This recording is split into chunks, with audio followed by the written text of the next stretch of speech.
Police દારૂ વેચવા માટે દબાણ કરે છે અને રૂપિયા માંગે છે। આ શબ્દ જીવન ટૂંકાવતા પહેલા એક બુટલેગરે લખ્યા છે અને પોલીસના ત્રાસથી એક યુવાને જીવન ટૂંકાવ્યું છે। આદિવાસી સમાજને ન્યાય અપાવવા માટે મનસુખ વસાવા ટ્વીટ કરે છે તો બીજી બાજુ નબીપુર પોલીસ મથકના પોલીસ ઇન્સ્પેક્ટર અને કોન્સ્ટેબલ સામે આત્મહત્યા માટે દુષ્પ્રેરણા તેમજ એટ્રોસિટી એક્ટ અંતર્ગત ગુનો દાખલ થાય છે। વૈષ્ણવજન તો તેને કહીએ જે પીડ પરાઈ જાનાને રે। નમસ્કાર, નવજીવન ન્યૂઝમાં આપનું સ્વાગત છે। હું છું જયંત દાફડા। ભરૂચમાં પોલીસ ઇન્સ્પેક્ટરના ત્રાસથી એક યુવાને ઝેરી દવા ગટગટાવી લે છે અને સુસાઇડ નોટમાં લખે છે કે દારૂ વેચવા માટે પોલીસ દબાણ કરી રૂપિયા માંગતી હતી। ભરૂચ તાલુકાના કવિઠા ગામમાં રહેતા યુવાન કીર્તન વસાવાએ ઝેરી દવા ગટગટાવી લીધી અને આ અંગેની જાણ પોલીસને થતાં પોલીસનો કાફલો ઘટના સ્થળે પહોંચ્યો અને મૃતદેહને પોસ્ટમોર્ટમ અર્થે સિવિલ હોસ્પિટલમાં ખસેડ્યો। આ તરફ ભરૂચ સિવિલ હોસ્પિટલમાં પરિવારજનો સહિત અનેક લોકો ભેગા થઈ રહ્યા હતા અને ન્યાયની માંગ કરી રહ્યા હતા। સાંસદ મનસુખ વસાવા તેમજ વાગરના ધારાસભ્ય અરુણસિંહ રાણા પણ સિવિલ હોસ્પિટલ ખાતે પહોંચ્યા અને પરિવારજનનો સાથ આપીને તેમણે કહ્યું કે અમે ન્યાય લઈને જ રહીશું। જ્યારે મૃતક છે તેમની દીકરીએ કહ્યું કે પોલીસ અમને હેરાન કરે છે અને ઘરમાં ઘૂસીને અમને ગાળો આપે છે।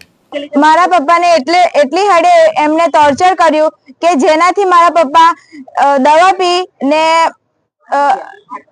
આત્મહત્યા કરી લીધી છે। જે અંગે એ લોકો એટલી હદે હેરાન કરતા હતા, જે મારા મમ્મી મારા ફોઈ એને પણ ઉઠાઈને લઈ ગયા હતા, એક દી મને પણ લઈ ગયા હતા અને પછી આવી રીતે પપ્પાને ટોર્ચર કરે કે તું આ ધંધો ચાલુ કર અને પછી પૈસા બાકી તને હું ગલત રીતે ફસાવીશ અને તને હેરાન કરીશ। આવીને ડેલી ઘરની આવીને ઉભો રહેતો અને એ શોધખોળ કરતો, ઘરમાં ઘૂસી જાય, ઘરમાંથી બધી જેમ તેમ મા સમાજની ગાળો બોલતો અને અમને એવું કહેતો ગમે ત્યારે લઈ જાય। એક પણ મળ્યું તો મારા પપ્પાને એવી ખુલ્લી ધમકી આપી હતી કે કે તને જો એક પણ મળ્યું ને તો તને સાંજે ગામના વચ્ચે ઊંધો લટકાઈને મારવીશ એવું કીધું હતું। યુવકે આત્મહત્યા કરતા પહેલા એક સુસાઇડ નોટ લખી જેમાં નબીપુર પોલીસ દારૂના કેસમાં ખોટી રીતે હેરાન કરતી હોવાથી તેણે આ પગલું ભર્યું હોવાનો ઉલ્લેખ કરે છે અને યુવકે સુસાઇડ નોટમાં લખ્યું છે કે મારા ઉપર આ લોકો ખોટા કેસ બતાવે છે। હું પહેલાં દારૂ વેચતો હતો પણ મેં 4 મહિનાથી બધું બંધ કરી દીધું છે અને એક કેસમાં તો મેં કબૂલ કરી લીધો છે તો પણ આ લોકો મારી ગાડી પણ નથી છોડતા અને મને ખોટો ફસાવે છે।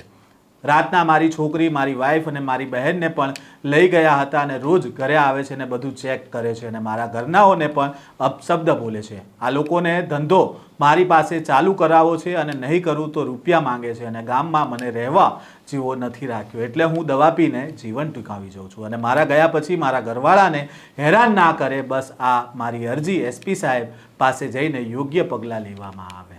નબીપુર પોલીસ સ્ટેશનના પીઆઈ મિસ્ટર પરમાર તથા તેમનો જમાદાર અને પોલીસ કોન્સ્ટેબલ સ્ટાફ એ કવિઠા ગામના કીર્તનભાઈ વસાવા ને પોલીસ સ્ટેશનમાં બોલાવ્યો હતો ને અનેક પ્રકારનો એના પર ત્રાસ ગુજાર્યો, ધમકીઓ આપી।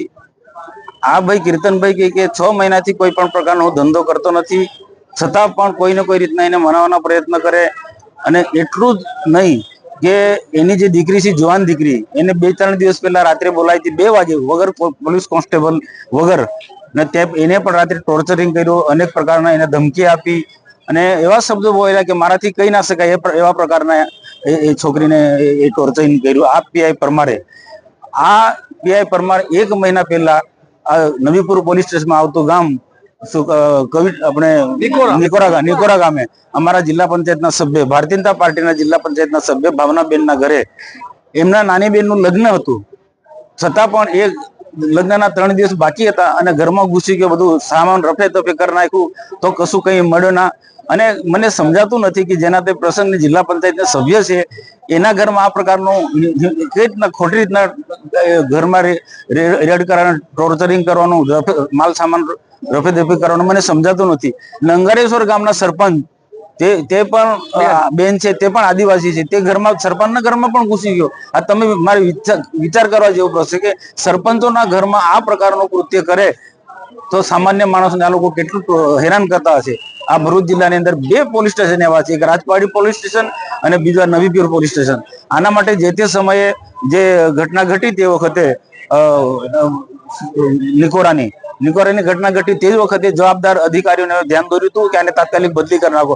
ખરેખર જો બદલી કરવામાં આવ્યો હોત તે વખતે તો અમારા કીર્તનભાઈને આ પ્રકારની સુસાઇડ કરવાનો સમય ના આવ્યો હોત. પણ પોલીસના ત્રાસ ને જુલમના કારણે અને ખાસ કરીને પીઆઈ નો એટલું ખરાબ વર્તન જે છે કે ગમે તેમ કરીને ગમે તેને નાના મોટા કેસોની અંદર ધમકાવાના, પૈસા કાઢવાના, ને એની સાથેના 3 થી જે 4 પોલીસ વાળા છે એમનો બધાનો જ આ પ્રકારનો પોલીસ પોતાને મિત્ર ગણાવે છે પણ અહીંયા મિત્રને દુશ્મન છે, એક શત્રુ છે. આ પ્રકાર તો આ પ્રકારના પીઆઈ અને એના જે અધિકારી જે છે એમની સાથે કે બીજા કોન્સ્ટેબલો છે એમની સામે કાનૂની પગલાં લેવા જોઈએ. અને આ વિસ્તારના જનતાની પણ એ જ માંગણી છે કે આને તાત્કાલિક જ અહીંયાથી હટાવી લેવો જોઈએ અને સસ્પેન્ડ કરી દેવું જોઈએ અથવા તો ડિસમિસ કરવું જોઈએ. સાંસદ મનસુખ વસાવાએ સોશિયલ મીડિયા પર એક પોસ્ટ મૂકતા ખળભળાટ મચી ગયો અને સાંસદ મનસુખ વસાવાએ યુવાનની સુસાઇડ નોટ સાથે કરેલી પોસ્ટમાં લખ્યું કે નબીપુર પોલીસના ત્રાસથી યુવાને આપઘાત કર્યો છે અને આ સંદર્ભે કેટલાક લોકો પોલીસને બચાવવાની કામગીરીમાં લાગી ગયા છે, પરંતુ આ વિષયમાં આદિવાસી સમાજ અને પરિવારની માંગણી છે કે કાયદેસરની કાર્યવાહી થાય, જેમાં હું પણ સમાજનો સાથે રહેવાનો છું અને ખોટી રીતે પરિવારને હેરાન કરનારા અને એક સામાન્ય આદિવાસી પરિવારના ઘરના મોભીને મરવા માટે મજબૂર કરનાર જે પણ કોઈ હશે તેની સામે ન્યાયિક તપાસ થાય અને મૃત્યુ પામનાર કીર્તન વસાવા અને તેમના પરિવારને ન્યાય અપાવવા માટે હું પણ મારા પૂર્ણ પ્રયત્નો કરીશ. ઉલ્લેખનીય છે કે આ મામલે હવે પોલીસ કર્મીઓ સામે ગુનો દાખલ કરીને તપાસ કરવામાં આવી રહી છે. નબીપુરમાં પોલીસના ત્રાસથી યુવાનની આત્મહત્યા મામલે ભરૂચ એસપી મયુર ચાવડાએ પોલીસ ઇન્સ્પેક્ટર મુકેશ પરમારને લીવ રિઝર્વમાં મૂકી દીધા છે અને નબીપુર પોલીસ સ્ટેશનનો ચાર્જ એસઓજીના 2nd પોલીસ ઇન્સ્પેક્ટર AH છાયાને સોંપ્યો છે.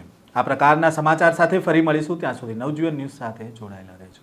વૈષ્ણવજન તો તેને કહીએ જે પીડ પરાઈ.